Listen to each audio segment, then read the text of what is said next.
જય જલારામ મિત્રો, આપણે આજે બનાવી રહ્યા છીએ હેર ગ્રોથ હેર ઓઇલ।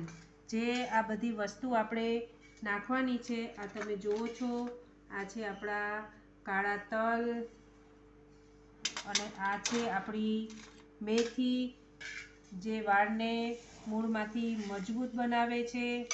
આ છે કલોંજી, જે પણ વાળને ખૂબ જ સારા પ્રમાણમાં બેનિફિટ આપે છે।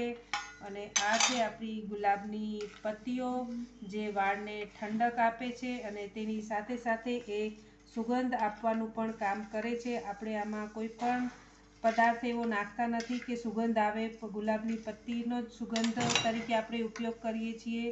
આ છે આમળા પાવડર છે, અને આમળાનો તો તમને ગુણો બધાને ખબર જ છે કે આમળા વાળ માટે કેટલા ગુણકારી છે। આપણે પાવડર ફોર્મમાં પણ આમળા પાવડર નાખ્યું છે, અને આ ખડા આમળા પણ આપણે આખા આમળા પણ નાખીએ છીએ। આ છે મીઠા લીમડાના પાન, જે વાળને ગ્રોથ કરવામાં ખૂબ જ ઉપયોગી છે।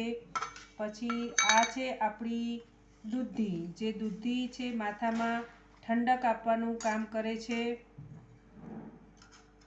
અને બીજા આ છે આપણી રોઝમેરી, તમે જોઈ શકો છો આપણું તેલ કેટલા બધા ઔષધિઓ સાથે બને છે, પ્યોર નેચરલ હોમમેડ છે।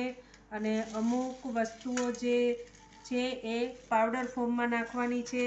આ છે ભૃંગરાજ છે, જટામાસી છે, નાગરમોથ છે, અને આ છે બ્રાહ્મી, અને અમુક એવા બીજા સિક્રેટ ઇન્ગ્રેડિયન્ટ્સ વસ્તુઓ છે જે આપણે પાછળથી નાખવામાં આવે છે। તો જેને પણ આપણું હોમમેડ હેર ઓઇલ લેવાનું હોય તે મારા નંબર પર કોન્ટેક અથવા મેસેજ કરી શકો છો।